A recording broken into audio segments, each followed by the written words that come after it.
कि आपके equatorial bonds होंगे, वो इक्वेटोरियल बॉन्ड अगर वो अपवर्ड आउट है तो वो अपवर्ड एक्सियल बॉन्ड में ही कन्वर्ट होगा। मतलब एक्सियल बॉन्ड जब इक्वेटोरियल बॉन्ड में कन्वर्ट होगा तो इस बात का हमेशा आप ध्यान रखोगे कि अगर एक्सियल बॉन्ड आपका अपवर्ड है तो इक्वेटोरियल बॉन्ड में कन्वर्ट होने पर भी वो अपवर्ड ही रहेगा, डाउनवर्ड नहीं होगा।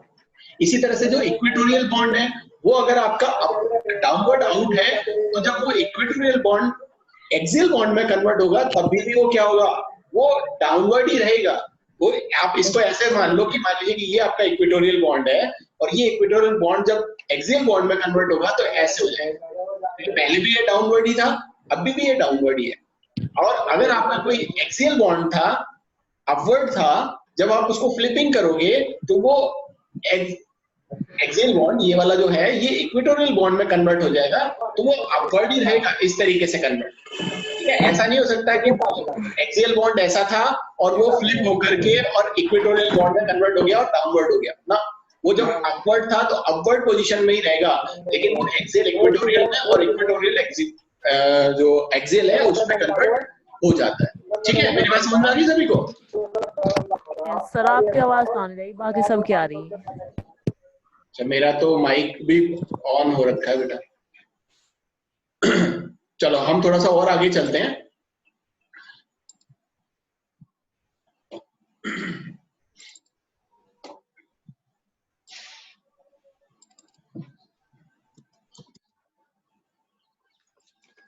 तो यहाँ पे हम ये सारी की सारी चीजें समझ चुके हैं कि किस तरीके से जो हमारी साइक्लोहेक्सेन है वो साइक्लोहेक्सेन में कैसे लिखते हैं, कैसे फ्लिपिंग होती है, कैसे एक्सियल और जो इक्वेटोरियल बॉन्ड्स हैं वो जुड़े होते हैं और फ्लिपिंग के दौरान उसमें किस तरीके से परिवर्तन आता है या चेंजेस आते हैं।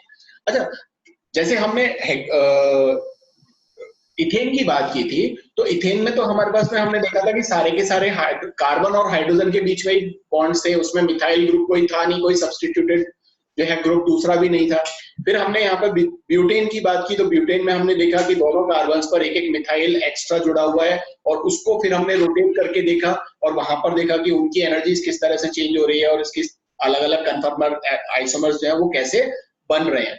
लेकिन यहाँ पर एक और जो हमारे साइक्लोहेक्सेन्स हैं या साइक्लिक कंपाउंड्स हैं जो कन्फर्मेशनल आइसोमेरिज्म शो कर रहे हैं, उन पर अगर हम बात करें और वहां पर एक सब्स्टिट्यूएंट लगा दें तो एक मोनो सब्स्टिट्यूटेड साइक्लोहेक्सेन जो है उसको हम लेते हैं। तो मोनो सब्स्टिट्यूटेड साइक्लोहेक्सेन की अगर मैं बात करूं यहाँ, तो मोनो सब्स्टिट्यूटेड साइक्लोहेक्सेन कुछ इस तरीके का आपको शो होगा कि ये साइक्लोहेक्सेन है आपका ये, और इस साइक्लोहेक्सेन पर वैसे तो दोनों हाइड्रोजन थे लेकिन यहाँ मोनो सब्स्टिट्यूटेड कर दिया तो एक हाइड्रोजन हट करके और CH3 ग्रुप जो है वो ऐड हो जाता है। ठीक है, इसको हम बोलेंगे मोनो सब्स्टिट्यूटेड साइक्लोहेक्सेन या एक मोनो को क्या बोलते हैं, एक सिंगल मतलब प्रतिस्थापी, एक प्रतिस्थापी साइक्लोहेक्सेन्स है ना। तो इस तरह के जो साइक्लोहेक्सेन्स होंगे जो सब्स्टिट्यूटेड होंगे, कोई ग्रुप वहां पर आकर के जुड़ा हुआ है, वेदर वो मिथाइल ग्रुप हो सकता है या कोई दूसरा फंक्शनल ग्रुप वहां पर हो सकता है, तो वहां वो किस तरीके से साइक्लोहेक्सेन बोट फॉर्म में और चेयर फॉर्म जो है उसमें बदलेगा या किस तरह की उसके कन्फर्मर्स होंगे, वो एक बात करते हैं। तो देखो मैंने अभी आपको जब साइक्लोहेक्सेन्स की बात बताई तो साइक्लोहेक्सेन में मैंने आपको एक चीज बताई कि जो चेयर फॉर्म थी, अब चेयर फॉर्म हमने दो तरह की चेयर फॉर्म देखी थी। एक चेयर फॉर्म वो थी जिसके अंदर, अगर हम यहाँ पर पीछे चले एक छोटा सा, कि एक चेयर फॉर्म वो है जिसमें ये जो कार्बन नंबर 1 है, ये carbon number 1 downward carbon atom रखता है। ठीक है, एक चेयर फॉर्म वही वो है जिसमें ये कार्बन एटम जो है वो अपवर्ड पोजीशन रखता है। तो ये चेयर फॉर्म की भी दो स्ट्रक्चर्स हो गई, ठीक है ना, कहलाता तो चेयर फॉर्म ही है लेकिन दो स्ट्रक्चर्स हैं उसकी। ठीक है ना, जो इसीलिए हमने ये फ्लिपिंग पढ़ी है कि दो स्ट्रक्चर्स वहां पर वो शो कर रहा है या दो कन्फर्मर्स वहां पर शो कर रहा है। लेकिन अगर हम वहां मोनो सब्स्टिट्यूटेड साइक्लोहेक्सेन्स की बात करेंगे तो वो एक जैसे नहीं होंगे, जैसे ये दोनों एक जैसे हैं, ये एक जैसे ही हैं, यहाँ कोई चेंज नहीं है। ठीक है ना, इसमें कोई चेंज नहीं है इन कन्फर्मर्स में, सिर्फ जो फ्लिपिंग की है उसके अलावा इनकी एनर्जीज, इनकी हर चीज जो है वो बिल्कुल एज इट इज है, जैसी पहले थी। जैसे हमने इसकी एनर्जीज को भी अगर हम देखेंगे, हमने इसकी एनर्जीज को कहीं देखा था, हाँ ये हम यहाँ पर देखो कि ये जो चेयर फॉर्म है, ये जो चेयर फॉर्म है, इस चेयर फॉर्म की जो एनर्जी है वो इस चेयर फॉर्म की एनर्जी के बिल्कुल इक्विवेलेंट है, कोई चेंज नहीं है। एक चेयर फॉर्म दूसरे चेयर फॉर्म में चेंज हमने फ्लिप करके चेंज कर दिया है, लेकिन एनर्जी में कोई बदलाव नहीं आया, कोई चेंजेस नहीं आए। लेकिन अगर हमारे पास में मोनो सब्स्टिट्यूटेड साइक्लोहेक्सेन होते हैं तो वहां पर चेयर फॉर्म दो अलग अलग टाइप के चेयर फॉर्म्स बनाएगा, वो आइडेंटिकल चेयर फॉर्म्स नहीं बनाएगा, पहली चीज। दूसरी चीज ये कि जो चेयर फॉर्म होगी, जो चेयर कन्फॉर्मर हमारे पास में है, जो चेयर या कुर्सी संरूपण हमारे पास में है, वहां पर मैंने अभी जैसे थोड़ी देर पहले भी आपको बताया था कि जो इक्वेटोरियल पोजीशन वाला जो मोनो सब्स्टिट्यूटेड साइक्लोहेक्सेन होगा वो ज्यादा स्टेबल होगा बजाय एक्सियल मोनो सब्स्टिट्यूटेड साइक्लोहेक्सेन के। अब आप बोलोगे साहब ये क्या बला है, तो देखो मैं आपको यहाँ पर एक चीज यहाँ जो बताना चाहता हूँ वो ये है कि जैसे आप इस वाले डायग्राम को देखो, ठीक है ना, और इस वाले डायग्राम को देखो, अब ये दोनों चेयर फॉर्म है या नहीं, पहले तो इस बात को कंफर्म करो। बोथ आर चेयर फॉर्म्स, हाँ या ना? ओके, अब जब दोनों चेयर फॉर्म है, लेकिन अब आप यहां पर कंसीडर करो ये मिथाइल ग्रुप, जो मोनो सब्स्टिट्यूटेड मिथाइल ग्रुप मैंने आपको बताया, मोनो सब्स्टिट्यूटेड साइक्लोहेक्सेन, तो मिथाइल ग्रुप पर अब हम कंसंट्रेट करते हैं। तो ये जो मिथाइल ग्रुप है ये एक्सियल बॉन्ड के थ्रू जुड़ा हुआ है, और यहाँ जो बॉन्ड है मिथाइल ग्रुप का वो कैसा है, वो सॉरी यहाँ इक्वेटोरियल है और यहाँ पर एक्सियल बॉन्ड के थ्रू जुड़ा हुआ है। ये वाली बात आपको यहाँ पर डिफरेंशिएट हो रही है कि ये वाला जो मिथाइल है ये इक्वेटोरियल बॉन्ड के थ्रू जुड़ा हुआ है, जबकि यहाँ पर मिथाइल ग्रुप किसके थ्रू जुड़ा हुआ है, एक्सियल बॉन्ड के थ्रू जुड़ा हुआ है, जबकि दोनों ही चेयर फॉर्म्स हैं, हाँ या ना? ओके, अब जब हमारे पास मिथाइल ग्रुप हो या कोई दूसरा ग्रुप हो, कोई भी हो सकता है, यहाँ पर हमने मोनो सब्स्टिट्यूटेड की बात की है, वो सब्स्टिट्यूटेड जो ग्रुप है वो कोई भी हो सकता है। तो मैं अब आपको यहाँ पर ये कह रहा हूं इक्वेटोरियल मिथाइल साइक्लोहेक्सेन और ये एक्सियल मिथाइल साइक्लोहेक्सेन, अगर इन दोनों को आप कंपेयर करोगे एनर्जेटिकली, तो this equatorial methyl cyclohexane is more stable than axial methyl cyclohexane। अब क्यों बात आती है, क्यों इस अब इक्वेटोरियल मिथाइल साइक्लोहेक्सेन या मोनो सब्स्टिट्यूटेड साइक्लोहेक्सेन ज्यादा स्टेबल क्यों है एक्सियल मोनो सब्स्टिट्यूटेड साइक्लोहेक्सेन से? तो एक चीज अब आप यहां पर देखो, पहली कि ये जो कार्बन है जिस पर ये मिथाइल ग्रुप इक्वेटोरियल पोजीशन पर जुड़ा हुआ है, और यहां पर जो भी जितने भी बॉन्ड्स होंगे ये एक दूसरे से मैक्सिमम डिस्टेंस पर होंगे या एक दूसरे से दूर होंगे, जिसे हम बोलेंगे एंटी कन्फर्मर। जो हमने एंटी वाला पढ़ा था ना, जिसमें CH3 ग्रुप बिल्कुल 180 डिग्री पर या बिल्कुल एक दूसरे के अपोजिट थे, तो यहाँ पे भी जितने भी बॉन्ड्स यहाँ पर आएंगे वो सारे के सारे बॉन्ड्स क्या हैं, वो एक दूसरे से दूर जा रहे होंगे। इस वैसे भी हमें पता है इक्वेटोरियल जो पोजीशन होती है वो होती है जो बिल्कुल उस रिंग की पेरिफेरी से बाहर की तरफ निकल रही होती है, और जब बिल्कुल उसकी पेरिफेरी से बाहर निकल रही है तो बाकी के जो कार्बन पर प्रेजेंट हाइड्रोजन्स हैं उनसे ये मैक्सिमम डिस्टेंस शो करेगा, जिसकी वजह से वो एंटी कन्फर्मर बनाएगा। जबकि यहाँ पर आप एक्सियल बॉन्ड में देखो, ये एक्सियल बॉन्ड पे देखो, ये वाला जो हमारे पास में दूसरा वाला जो है, इसमें आप देखो कि ये एक्सियल बॉन्ड के थ्रू CH3 जुड़ा हुआ है, और इधर भी देखो ये भी एक्सियल बॉन्ड के हाइड्रोजन्स हैं, ये एक्सियल बॉन्ड के हाइड्रोजन्स हैं, ये क्या आ रहे हैं, पास में आ रहे हैं, और पास में आ रहे हैं, और जितनी भी दूसरी जो गॉश कन्फर्मर्स बनेंगे उनके हाइड्रोजन्स भी इस CH3 ग्रुप के पास में होंगे, कोई थोड़ा कम पास होगा और कोई थोड़ा ज्यादा। जब इक्लिप्स फॉर्म होगी तो वो ज्यादा पास होंगे, और गॉश फॉर्म्स होगी वहां पे थोड़ा सा ज्यादा दूर होंगे, ठीक है। लेकिन जो इक्वेटोरियल मिथाइल ग्रुप है इसमें सबसे ज्यादा डिस्टेंस, सबसे ज्यादा दूरी बाकी के हाइड्रोजन बॉन्ड्स के साथ में होगी, जिसकी वजह से this equatorial methyl cyclohexane is more stable. मेरी बात समझ में आ गई सभी लोगों को? तो इस तरीके से आप यहां पर बता सकते हो कि क्यों ये ज्यादा स्टेबल होता है। अब यहां पर देखो मैंने इक्वेटोरियल और एक्सियल दोनों स्थितियों में आपको समझा दिया, ठीक है। अगली उसमें अगर हम बात करें कि सब ये जो गॉश फॉर्म है या जो आपका इक्लिप्स फॉर्म है जो मोनो सब्स्टिट्यूटेड साइक्लोहेक्सेन का बन रहा है, इनकी एनर्जी में डिफरेंस क्या है? तो देखो ज्यादा डिफरेंस नहीं है। ये जो हमारे पास में जो एंटी फॉर्म है ना, ये वाली एंटी फॉर्म जो है, इस एंटी फॉर्म और इस गॉश फॉर्म के अंदर केवल और केवल 0.9 किलो कैलोरीज पर मोल का डिफरेंस होता है, इससे ज्यादा डिफरेंस नहीं होता। लेकिन डिफरेंस तो डिफरेंस है, चाहे वो कितना भी हो। ठीक है। और ये जो जो मोनो सब्स्टिट्यूटेड साइक्लोहेक्सेन्स आ रही हैं, इसमें दो ऐसे इंटरेक्शंस होते हैं जिसके अंदर ये जो मिथाइल ग्रुप है वो सबसे ज्यादा नजदीक दिखाएगा।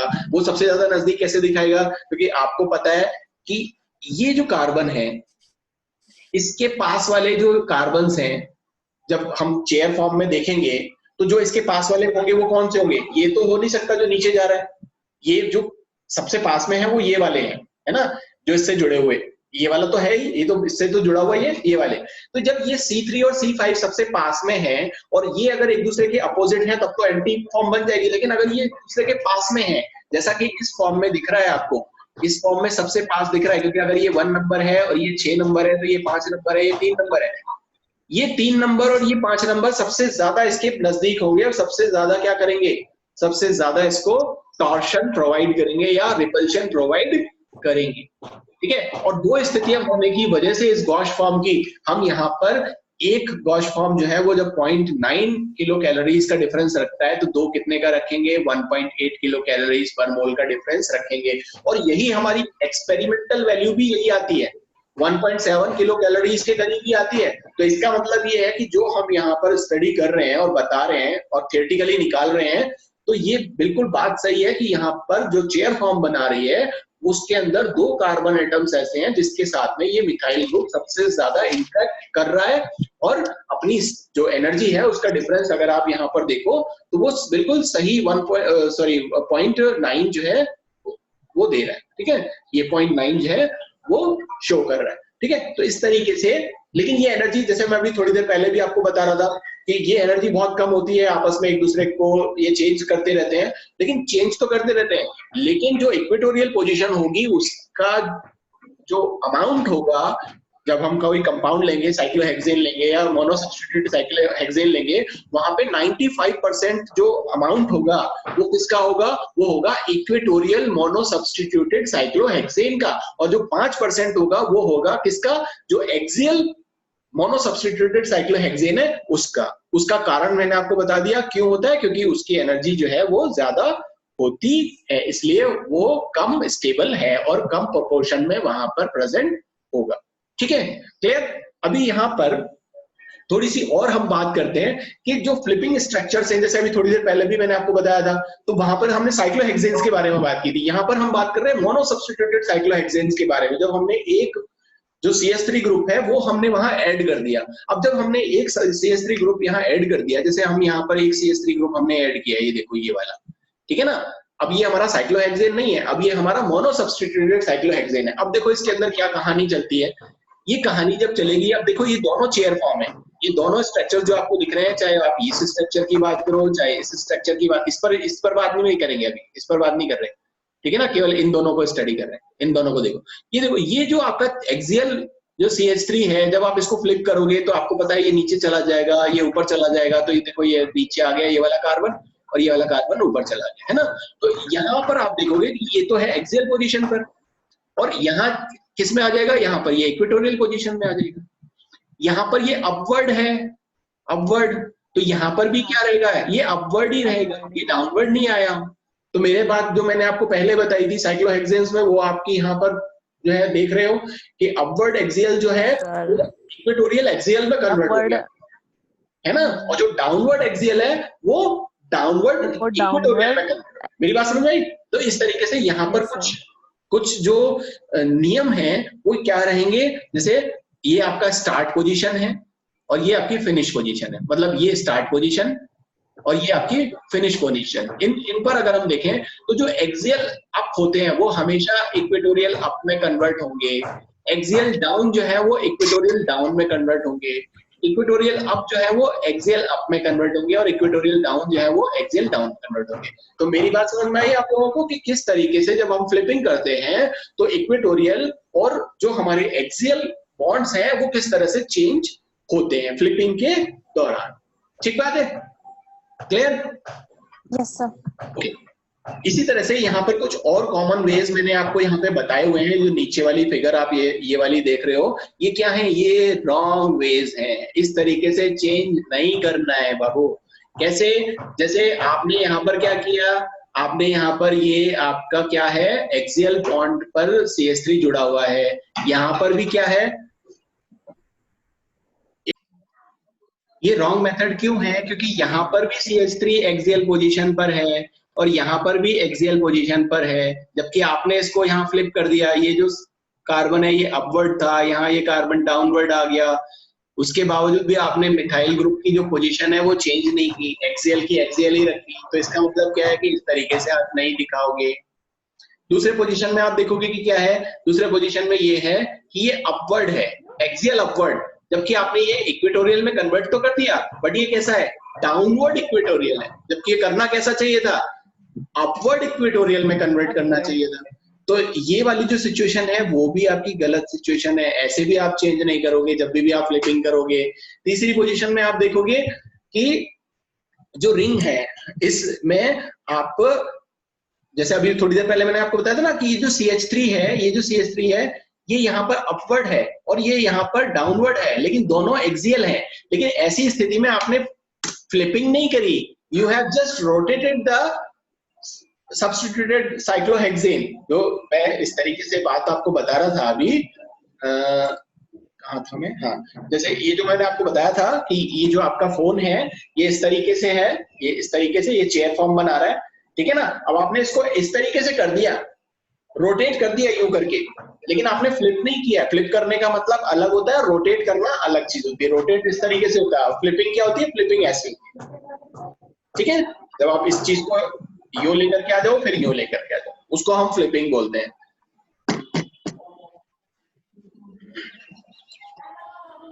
So I think you all got what I have said today कि कौन एक्सियल है, कौन इक्वेटोरियल है, कैसे फ्लिपिंग है, क्या साइक्लोहेक्सेन्स में हो रहा है, क्या मोनो सब्स्टिट्यूटेड साइक्लोहेक्सेन्स के अंदर हो रहा है। ये सारी की सारी जो चीजें हैं वो आप सभी लोगों को समझ में आ गई होंगी, हाँ या ना? Yes sir. तो आज हम यहीं तक पढ़ेंगे, यहीं तक हम आज इस चीज को रोकते हैं। कल जो हम बात करेंगे वो प्रोजेक्शन फार्मूला, हाँ कल जो हम बात करेंगे वो हम कुछ प्रोजेक्शन फार्मूलाज पे बात करेंगे कि जो आपके अलग अलग जो प्रोजेक्शन फार्मूलाज हैं वो कैसे कैसे काम करते हैं। ठीक बात है, वो अलग अलग जो हमारे कल जो हम बात करेंगे वो प्रोजेक्शन फार्मूलाज पे बात करेंगे। तो हमारे कुल मिला के 4 टाइप के प्रोजेक्शन फार्मूलाज होते हैं जिस पर हमारी जो